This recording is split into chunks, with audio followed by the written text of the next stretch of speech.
तो आज हम देखने वाले हैं बूस्टर का नियम यानी बूस्टर्स लॉ, जो कि class 12th Bihar board exam के लिए बहुत ही महत्वपूर्ण क्वेश्चन है। जी हाँ दोस्तों, तो बूस्टर का नियम सबसे पहले इसको लिखते हैं। बूस्टर का ऐसे आपतन कोण जिसके लिए परावर्तित प्रकाश पूर्णतः समतल ध्रुवित हो जाता हो तो उसे ध्रुवन कोण कहते हैं। बूस्टर का नियम बोलेगा लिखने के लिए, तो सबसे पहले हम यही लिखेंगे कि ऐसे आपतन कोण जिसके लिए परावर्तित प्रकाश पूर्णतः समतल ध्रुवित हो जाता हो तो उसे ध्रुवन कोण कहते हैं। तो सिंपली आप ध्रुवन कोण जिसे कहते हैं वो आप लिख लीजिएगा, या फिर आप ऐसे भी लिख सकते हैं आपतन कोण पर समतल ध्रुवित होने वाले प्रकाश को हम लोग ध्रुवन कोण कहते हैं। क्या कहते हैं? आपतन कोण पर समतल ध्रुवित होने वाले प्रकाश को ध्रुवन कोण कहते हैं। सिंपल ये लिख सकते हैं। इसके बाद बूस्टर ने बताया कि जब प्रकाश की किरण पारदर्शी माध्यम के तल पर ध्रुवन कोण पर आपतित होता है तो परावर्तित तथा अपवर्तित किरणें परस्पर लंबवत होती है। कहने का क्या मतलब है कि बूस्टर साहब जो एक साइंटिस्ट है, बूस्टर ने बताया कि जब किसी पारदर्शी माध्यम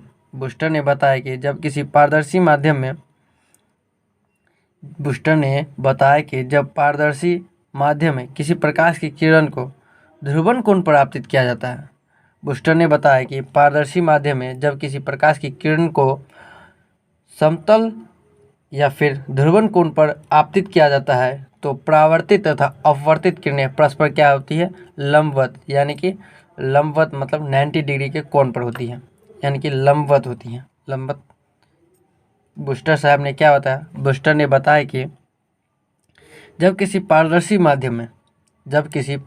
माध्यम में किरणों को ध्रुवन कोण पर आपतित किया जाता है तो परावर्तित किरण तथा अपवर्तित किरणें परस्पर क्या होती है? लंबवत होती हैं। ये बताया बूस्टर साहब ने। ठीक है, इसके बाद हम फिगर बनाएंगे। तो फिगर बना लेते हैं सबसे पहले। फिगर बनाने के लिए हम यहाँ पे यूज करेंगे दो माध्यम का। तो यहाँ पे हम सबसे पहले माध्यम के लिए ले लेते हैं लकीर, यहाँ पे ले लेते हैं हल्का नीचे। ठीक है, यहाँ पर हमने क्या ले लिया? एक माध्यम।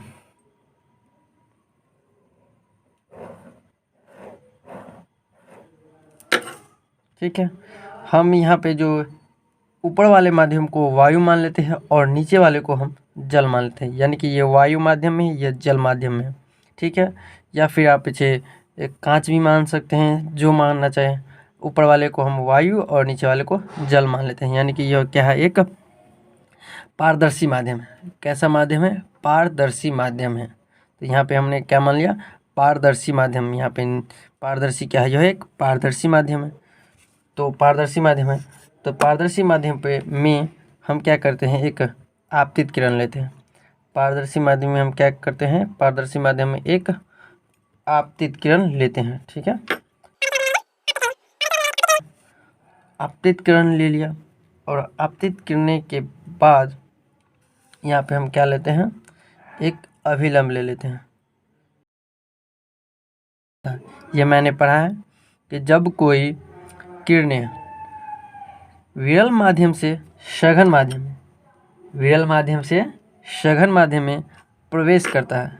क्या करता है? विरल से सघन में प्रवेश करता है तो वह अभिलंब की ओर मुड़ जाता है। तो ये हमारा क्या है? एक अभिलंब है। और ये क्या कर रहा है?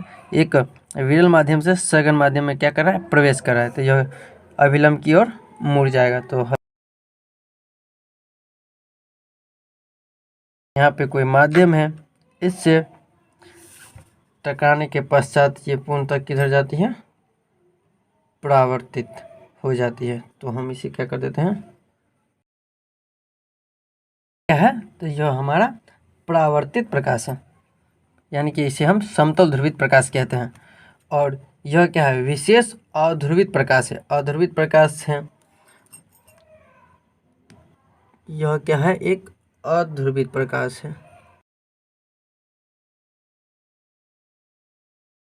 समतल ध्रुवित प्रकाश है। क्या है यह? समतल ध्रुवित प्रकाश है।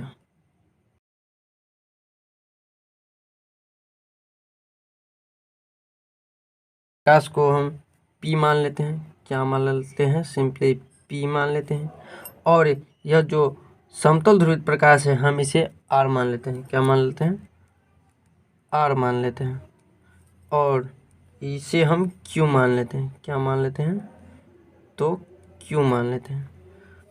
Q मान लिए। और ये इस किरण को हम S मान लिए। क्या मान लिए हम? यह S मान लिया। ठीक है, वर्धित प्रकाश को S मान लिया। और हम इस माध्यम, ऊपर वाले माध्यम को वायु मान लिए, यानी कि यह क्या? विरल माध्यम। और इसे हम सघन माध्यम को हम जल मान लेते हैं। ठीक है, यहाँ पे हमने इसे जल मान लिया। इतना हमने कर लिया। ठीक है, हल्का और आगे कर देता हूँ।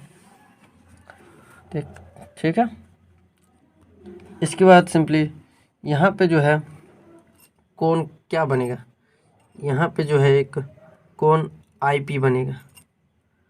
कोण यहाँ पे क्या बनेगा? IP। यहाँ पे कोण क्या बनेगा? कोण यहाँ पे IP बनेगा। ठीक है, और इस यहाँ पर भी है हमारा क्या बनेगा? कोण IP बनेगा। ठीक है, यहाँ पे भी हमारा कोण IP बनेगा। और ये जो हो जाएगा हमारा, क्या हो जाएगा? ये 90 डिग्री हो जाएंगे। यह मेरा क्या हो जाएगा? 90 डिग्री। ठीक है, यह हमारा 90 डिग्री हो जाएंगे। और ये जो मेरा किरण है, ये किरणें सिंपली R हो जाएगा। यह कोण क्या हो जाएगा? R हो जाएगा। ये कोण क्या हो जाएगा? IP। और ये भी IP। और ये जो किरण है ये क्या हो जाएगा? 90 डिग्री के हो जाएगा। 90 डिग्री यहाँ पे क्यों होगा? क्योंकि ध्रुवित प्रकाश, यानी समतल ध्रुवित प्रकाश और अध्रुवित प्रकाश के लंबवत है, इसलिए यह क्या हो जाएगा? 90 डिग्री हो जाएगा। ठीक है, और यहाँ पे आप जानते हैं कि आपतित किरण और अभिलंब के बीच आपतन कोण I होता ही है। इसी तरीक़ा से यहाँ पे भी I हो जाएगा। और यहाँ पे परावर्तित किरण के और अभिलंब के बीच परावर्तन कोण यानी कि R होता है, ये आप जानते ही हैं। इतना कर लिया। अब सिंपली हम इसे प्रूव करते हैं। ठीक है, तो सबसे पहले हम लिख लेते हैं कि ये जो S, यहाँ पे देख सकते हैं S, Q और R। S Q और R। S Q R क्या है? S Q और R। S Q R क्या है? हमारा 90 डिग्री है। तो हम लिख सकते हैं कोण S Q R equal to 90 degree. तो हम यहाँ पे लिख लेते हैं कोण S Q और R इक्वल टू 90 डिग्री। किससे? यह S Q R equal to 90 degree कैसे हुआ? तो रैखिक युग्म अभिग्रहित से। हम लिख लेते हैं यहाँ पे रैखिक युग्म अभिग्रहित से।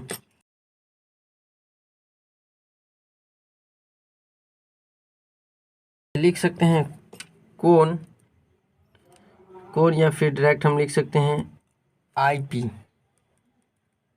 ये जो IP है यहाँ पे देख सकते हैं, ये IP और ये 90 डिग्री और ये R, तीनों मिला के कितना हो जाएगा? ये जब 90 है और यहाँ पे भी कितना हो जाएगा? 90 हो जाएगा। तो कोण IP और प्लस 90 डिग्री और प्लस R, यहाँ पे R है, देख सकते हैं यहाँ पे क्या है? मेरा कोण R बना हुआ है। अगर यहाँ पे नहीं दिख रहा है तो हम इस कोण को यहाँ पे R लिख देते हैं। ये क्या है? सिंपली R है, हमने यहाँ पे लिख दिया। तो कोण IP और कोण 90 डिग्री और कोण ये R, तीनों मिलके क्या हो जाएगा? 180 डिग्री हो जाएगा। तो हम इसके बराबर लिख सकते हैं कोण IP plus 90 degree plus R, ये तीनों मिलके हमारा क्या हो जाएगा? 180 डिग्री। क्यों हो जाएगा? क्योंकि यह इतना जब 90 डिग्री है और इतना भी क्या हो जाएगा? मेरा 90 डिग्री होगा। तो यहाँ से यहाँ तक चाप से हम नापेंगे तो ये कितना? 180 डिग्री हो जाएगा। ठीक है, तो हम तीनों लिख दिए कोण IP plus 90 degree plus R बराबर 180 डिग्री। ठीक है, डिग्री दे दीजिए यहाँ पे।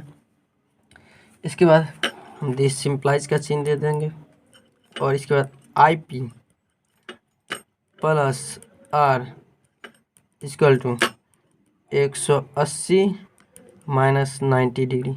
हमने यह 90 डिग्री को क्या किया, बराबर के उस साइड ले गए। बराबर के उस साइड ले जाने पर माइनस हो जाएगा। आई पी प्लस आर बराबर 180 माइनस 90, इसीलिए क्या हो जाएगा, इसीलिए आर इक्वल टू 180 में से 90 गया था, कितना बचा 90, और ये जो आई पी है बराबर के उस साइड जाएगा तो क्या हो जाएगा माइनस में आई पी इतना लिख सकते हैं को R equal to 90 minus I P इतना हो जाएगा। अब यहाँ पे हम लगाएंगे स्नेल के नियम से। क्या लगाएंगे, पहले ये उस साइड लिख लेते हैं, इसके बाद लिखेंगे सिंपली सा। तो ये इस साइड भी लिख लेते हैं ताकि कंफ्यूजन ना हो कि उस साइड क्या लिखा हुआ था।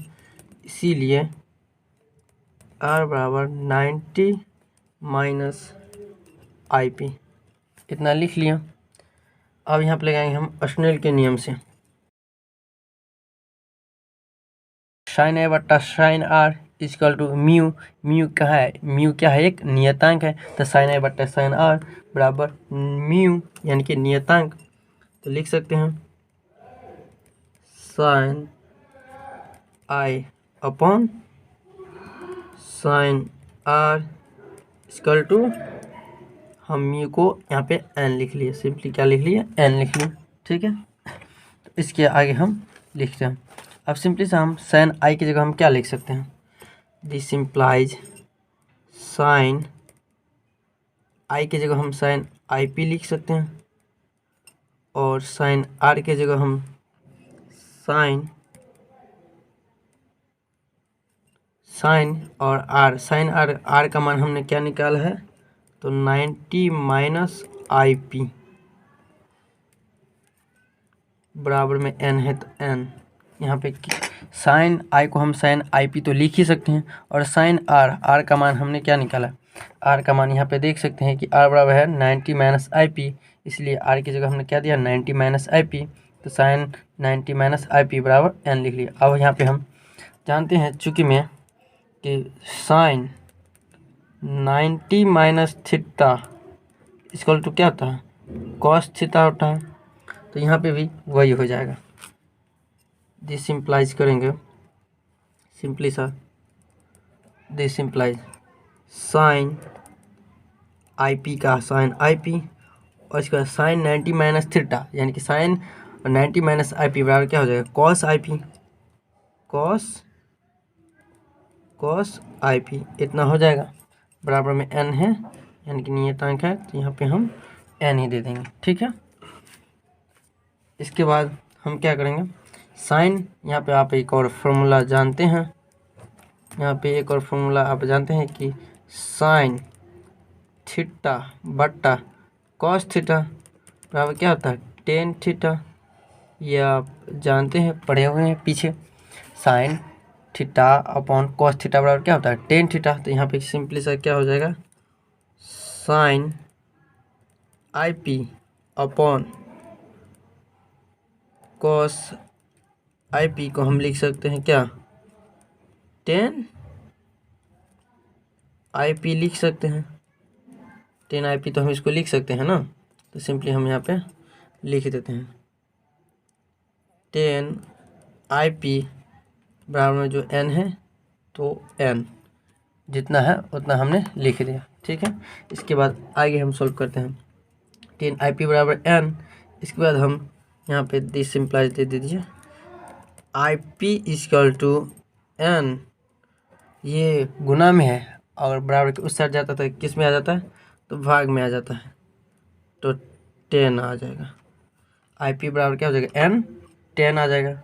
इसके बाद दिस सिंप्लाइज करेंगे, आई पी इक्वल टू 10 है नीचे में, ये ऊपर जाता है तो क्या होता है, 10 इनवर्स आ जाता है, 10 इनवर्स आ जाता है, 10 का पावर -1 और n है तो इनटू में n।